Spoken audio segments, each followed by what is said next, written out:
सबसे पहले आप सभी को मेरा प्यार भरा नमस्कार। मेरा नाम है मनीष पांडे और मेरी इस यात्रा में आप सभी का बहुत बहुत स्वागत है बरसाना गांव से, जो कि श्री कृष्ण और राधा की रास लीलाओं के लिए मशहूर है। मथुरा से बरसाना की दूरी लगभग 42 किलोमीटर की है और मथुरा से बरसाना आने के लिए आपको एसी या नॉन एसी बसें आसानी से मिल जाएंगी, जो कि 1 घंटे के सफ़र के बाद आपको बरसाना बस स्टैंड पर उतारेंगी और वहां से बरसाना के सभी दर्शनीय स्थल पैदल दूरी पर हैं।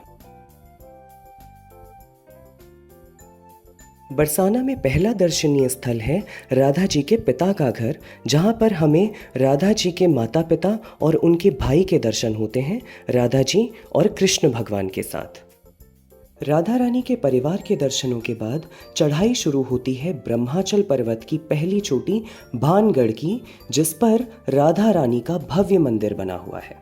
बरसाना गांव ब्रह्माचल पर्वत के किनारे बसा हुआ है और इसी ब्रह्माचल पर्वत की चोटी पर राधा रानी का एक भव्य मंदिर है, जो कि स्वयं ब्रह्मा जी ने निर्माण किया था और आज भी माना जाता है कि ब्रह्मा जी यहाँ पर इस मंदिर की रक्षा स्वयं करते हैं। कहा जाता है कि ब्रह्मा जी को बिल्कुल भी विश्वास नहीं था कि श्री कृष्ण भगवान विष्णु के अवतार हैं, लेकिन जब उन्हें इस बात का विश्वास हुआ, उन्हें अपने आप पर बहुत ही पछतावा हुआ और उन्होंने कृष्ण भगवान से क्षमा याचना करने के लिए राधा रानी से सहायता मांगी। प्रायश्चित के उपाय स्वरूप ब्रह्मा जी बरसाना में ब्रह्माचल पर्वत के रूप में विराजमान हुए और उन्होंने ब्रह्माचल पर्वत की चोटी पर स्वयं राधा जी का भव्य मंदिर निर्माण किया। तो यही वो ब्रह्मा जी का मंदिर है और यहीं पर ब्रह्मा जी आज भी साक्षात विराजमान होकर राधा रानी के मंदिर की रक्षा करते हैं। राधा रानी का मंदिर यहाँ मेरे पीछे की तरफ है और जैसा कि आप जानते हैं कि ब्रह्मा जी ने ही राधा रानी और श्री कृष्ण का गुप्त विवाह भी कराया था, जो कि वृंदावन के पास भंडारी वन में करवाया था। तो यहाँ पर हमें 2 चीज़ें पता चलती हैं। पहली, बरसाना राधा रानी का जन्म स्थान नहीं है, राधा रानी का जन्म स्थान यहाँ से कुछ दूर रावल गांव में। और दूसरी, ब्रह्मा जी का मंदिर पुष्कर के अलावा यहाँ पर भी है। तो जो लोग कहते हैं कि ब्रह्मा जी का विश्व में सिर्फ एक ही मंदिर है, वो लोग गलत हैं। एक मंदिर यहाँ पर भी। राधा रानी का ये भव्य मंदिर ब्रह्माचल पर्वत की पहली चोटी पर बना हुआ है। ये ब्रह्माचल पर्वत पर राधा रानी का पहला गढ़ है और इसे भानगढ़ भी कहते हैं। भानगढ़ के अलावा ब्रह्माचल पर्वत की 3 और चोटियां हैं, जिन पर राधा रानी के 3 और भव्य गढ़ों का निर्माण हुआ है। माना जाता है कि ब्रह्माचल पर्वत की 4 चोटियां ब्रह्मा जी के 4 सिर हैं। राधा रानी जी के मंदिर के ठीक पीछे ब्रह्माचल पर्वत की दूसरी चोटी पर कुशल बिहारी जी का एक बहुत ही सुंदर मंदिर बना हुआ है, जिसे जयपुर के एक राजा ने बनाया था, जो राधा रानी का बहुत बड़ा भक्त था। ये मंदिर पूरी तरह से राजस्थानी शैली में बना हुआ है और कुशल बिहारी जी के मंदिर के ठीक पीछे है राधा जी का दूसरा गढ़ दानगढ़। मेरे पीछे की तरफ है कुशल बिहारी जी का मंदिर, जिसके दर्शन हमने अभी किए हैं, और इस तरफ अभी हम आ गए हैं दानगढ़ में। ये जगह इसलिए मशहूर है क्योंकि पहले जब राजा कंस ने माखन पर, संपूर्ण बरसाना और नंदगांव के माखन पर कर लगा दिया था, तो यहाँ से सारा का सारा माखन जो है वो राजा कंस के पास जाता था और इसी स्थान पर भगवान श्री कृष्ण ने माखन की गाड़ियों को रोककर राधा से माखन का दान मांगा था कि पहले हमें माखन खिला दो और उसके बाद अपने राजा का कर्ज चुका देना। और दानगढ़ मंदिर के बगल में ही स्थित है ये मोर कुटीर, जहां पर भगवान श्री कृष्ण माना जाता है कि आज भी मोर बनकर नाचते हैं।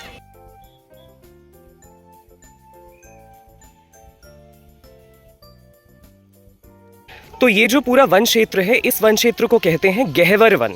यहाँ पर भगवान श्री कृष्ण और राधा रानी एक दूसरे का श्रृंगार करते थे और यहीं पर वो रासलीला भी करते थे। इसी गहवर वन में एक बार राधा रानी को जब प्यास लग गई थी, तो भगवान श्री कृष्ण ने अपनी मुरली से वहाँ पर एक सरोवर खोद दिया था। तो जब भगवान श्री कृष्ण ने ये गहवर कुंड अपनी मुरली से खोदा, तो श्री कृष्ण के उस प्रेम से राधा बहुत प्रसन्न हुई और उन्होंने अपना दिल निकालकर इस जगह पर रख दिया, जो कि राधा की वक्षस्थली है। तब राधा ने श्री कृष्ण को ये आशीर्वाद दिया कि हे श्री कृष्ण, जब भी दुनिया में कोई किसी से बहुत प्यार करेगा, अत्यंत प्रेम करेगा और यहाँ आकर प्रार्थना करेगा, तो उसे उतना ही प्यार उस व्यक्ति से मिलेगा जितना प्यार राधा श्री कृष्ण से करती है।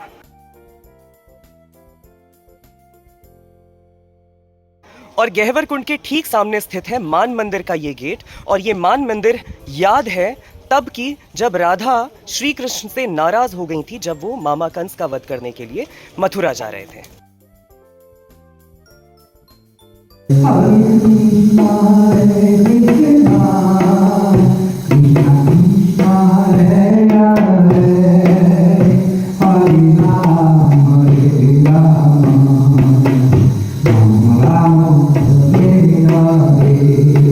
कहते हैं कि जब भगवान श्री कृष्ण अपने मामा कंस का वध करने के लिए मथुरा की तरफ जा रहे थे तो राधा रानी यहाँ पर आकर उनसे रूठ कर बैठ गई। तब यहीं पर भगवान श्री कृष्ण ने उन्हें समझाते हुए आश्वासन दिया था कि वो वापस राधा से मिलने आएंगे। और इसी स्थान पर आज ये मान मंदिर बना हुआ है। ये मान मंदिर ही राधा जी का तीसरा गढ़ मानगढ़ है, जो कि ब्रह्माचल पर्वत की तीसरी चोटी पर बना हुआ है। और मानगढ़ के बाद गह्वर वन से होते हुए हम जाएंगे साकरी खोर, जो कि राधा जी के चौथे गढ़ विलासगढ़ में है। तो ये जो जगह है ना, इसे कहते हैं साकरी खोर या खोर साकरी भी कहते हैं। और ये शायद इस वजह से क्योंकि ये जो गली है ये बहुत ही सकरी गली है और इसी रास्ते से पहले से गोपियाँ माखन लेकर जाती थी। अब देखिए बड़ा मुश्किल है ये इस तरह का रॉक और इस पे से चलना और नीचे उतरना। और यहीं पर जो भगवान जी हैं, भगवान श्री कृष्ण, वो गोपियों की मटकियों पे निशाना लगाते थे और फिर उसके बाद यहाँ पर उनके बीच में काफ़ी हंसी ठिठोली, गाली गलौज भी अगर आप कहें तो वो सारी चीज़ें होती थी और इस रास्ते से वो माखन लेकर के जाते थे।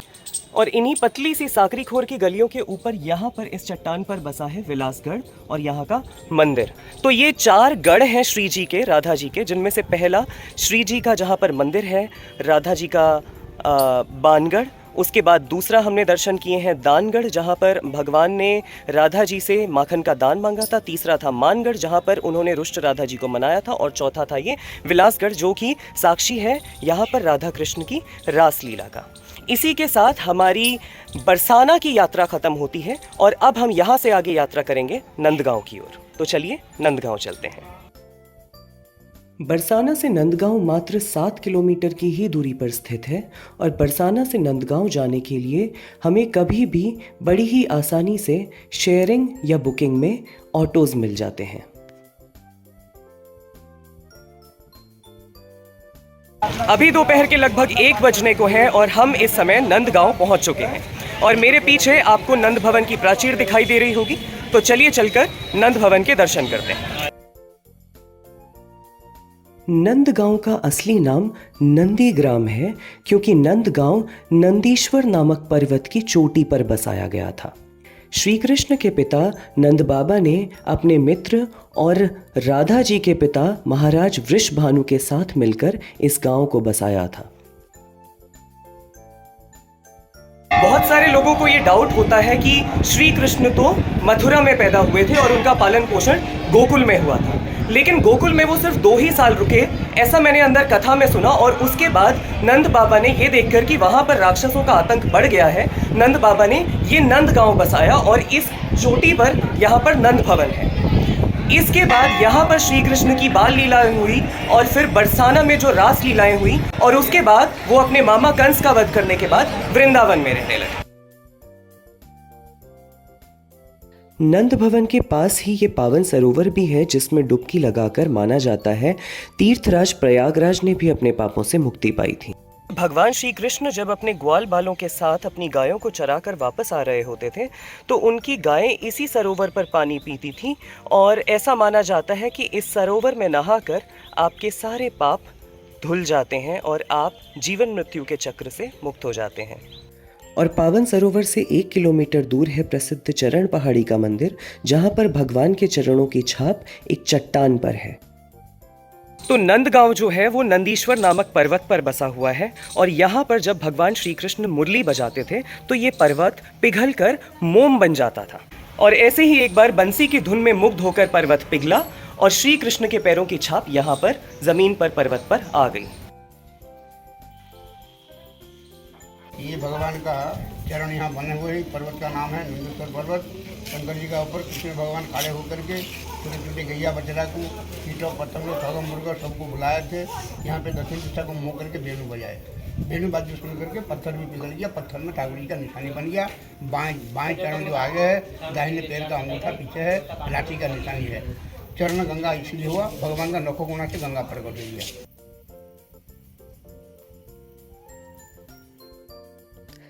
हमारे अगले 2 गंतव्यों के लिए हमें वापस नंद भवन की तरफ आना होगा और नंद भवन के ठीक सामने खेतों के बीचों बीच नंद भवन से लगभग 2.5 किलोमीटर दूर है प्रसिद्ध टेर कदम्ब का वृक्ष, जिसके नीचे भगवान श्री कृष्ण के ग्वाल बालों के साथ उनकी बैठक लगती थी जब वो गायें चराने आते थे। और यहीं पर भगवान मुरली बजाकर गायों को घर वापस जाने के लिए टेर लगाकर इकट्ठा भी करते थे। टेर कदम्ब के पास ही आशेश्वर महादेव का मंदिर भी है, जहां पर महादेव ने भगवान श्री कृष्ण के दर्शनों की आस लगाई थी। शाम के लगभग 4 बज रहे हैं और हमने आशेश्वर महादेव के भी सफलतापूर्वक दर्शन कर लिए हैं। और यहाँ पर आकर ना मुझे एक बहुत ही नई और बहुत ही गज़ब की बात पता चली है। वो बात ये है कि देखिए, जब मैंने आपको गोकुल का व्लॉग दिखाया था तो वहाँ पर भी यही बताया था कि भगवान शिव जो है माता यशोदा के सामने हट करके बैठ गए थे और उन्होंने तपस्या की थी कि लल्ला के कान्हा के दर्शन कराएं, और उसके बाद महादेव ने वहाँ पर दर्शन किए थे।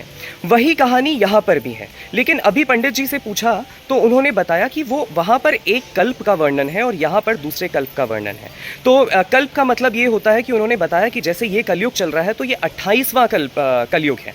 तो उसी तरह किसी शास्त्र में वहाँ का वर्णन है और किसी शास्त्र में यहाँ का वर्णन है। और आशेश्वर महादेव के दर्शनों के साथ ही हमारे वृज धाम में 5 महादेव के जो मंदिर हैं उनके दर्शन भी पूरे होते हैं।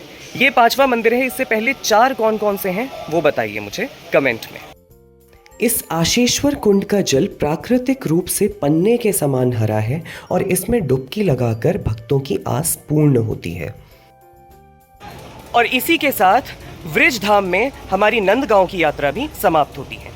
आई होप आपको वीडियो पसंद आई होगी। वीडियो पसंद आई हो तो उसे लाइक कीजिए, चैनल को सब्सक्राइब कीजिए और अपने दोस्तों के साथ शेयर कीजिए। मैं मनीष पांडे मिलता हूँ आपको एक नई यात्रा में गोवर्धन पर्वत की परिक्रमा के साथ। तब तक के लिए जय भारतवर्ष, जय देवभूमि उत्तराखंड, जय श्री कृष्ण, राधे राधे।